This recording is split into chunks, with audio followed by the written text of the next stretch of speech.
amadini hirya no hino yuzuye abantu bitwa abakristo ariko mu by'ukuri ataribo. Bamwe ubukristo bwabo bumenyekanira ku kwambara umusaraba, abandi bagira ndabona hariho n'abantu biyitangura abakozi b'Imana bambara amakoti akaza k'umusaraba, bikaba ikinyandiko bita ngo baje ikiranga umuntu cyane logo yerekana ko umuntu ari umukristo. Niyo umuntu apfuye baraza kumuhamba bagakubita k'umusaraba kugira ngo berekane ko yari umukristo. Ariko ubundi ubukristo burabone, ubukristo bwo mu mutima, ariko ibi mu mutima nabyo bikaba biboneka inyuma ku mubiri, bikaboneka mu mvugo umuntu avuga. Ubundi ubukristo kuki abantu bashaka kukugirira mbali ikintu kibyerekana kibumenyekanye. Abandi bitwa abakristo kuko basengeye mu rusengero niko n'umusaraba. Ibyo sibyo bikwiye gutuma abantu bitwa abakristo, kuko abambere abigishwa bambere bitwa abakristo babyitwa muri Antiyokiya, bakitwa n'abapagani batari abakristo, bababonye ko imico myiza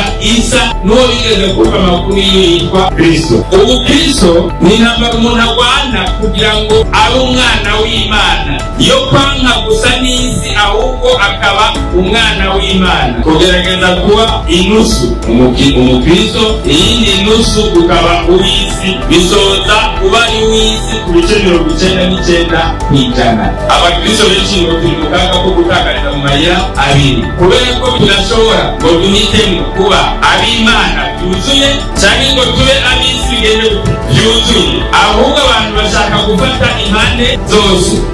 Agashaka kuba umukristo inusu, akongera akaba n'uw'isi inusu. Ibyo rero ngo biguhindura umupagani ku bice 99%, usigaje rimwe ukaba Satani. Niyo mpamvu rero ubukristo ari intambara isaba ngo bishoboke dufate umwanzuro wo kuba mu ruhande rumwe. Abakristo b'ubwo buryo bafata impande zose, ntabwo bashobora guhimbara Imana. Yesu yabivuze neza mu byanditswe Yohana igice cya 3 guhera ku murongo wa 14 ngo kudakonje kandi ntumire, ukaba wibereye hagati na hagati, aribyo bisobanuye akazuyazi ngira ndakudahwe. Mu zindi ndimi wanditse ngo nzokudahwa umve mu kanwa, je t'obomire dans ma bouche. Imana ntabwo ikunda ko umuntu aba uwa hose, ishaka ko by'ukuri ubishoboye wohitamo kuba umupagani 100%, cyangwa ukavuga hitamo kuba uw'Imana 100%. Kuko abakristo benshi bo muri ubwo buryo bafata impande zose ngo baba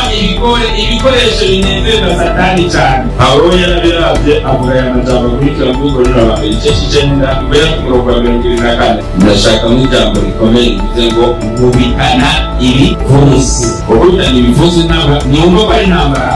Ubukristo rero ni intambara. Ubukristo ni intambara buri muntu wese avuga ko azoza mu ijuru asabwa kurwana kugira imico myiza. Yahiye yatumye abantu bitwa abakristo ntabwo byizana, si igikorwa cy'impanuka utawuzindutse wayigize. Turi kumwe twatanye, nta soko ihari woyikuriramo, nta duka ihari wogenda kwiguramo, bisaba ngo upambane imico ubwenge uyirose. Ndande ndababwire igituma ubukristo ari intambara. Soma muri Yakobo igice cya 1 ku murongo wa 21, hariho uburyo ijambo ry'Imana rikwiye kwakirwamo. Nuko rero mwiyambure imyanda yose n'ububi busigaye, mwakirane ubugwaneza ijambo ritowe muri mwebwe, rishobora gukiza ubugingo bwanyu. Rishobora gukiza ubugingo bwanyu.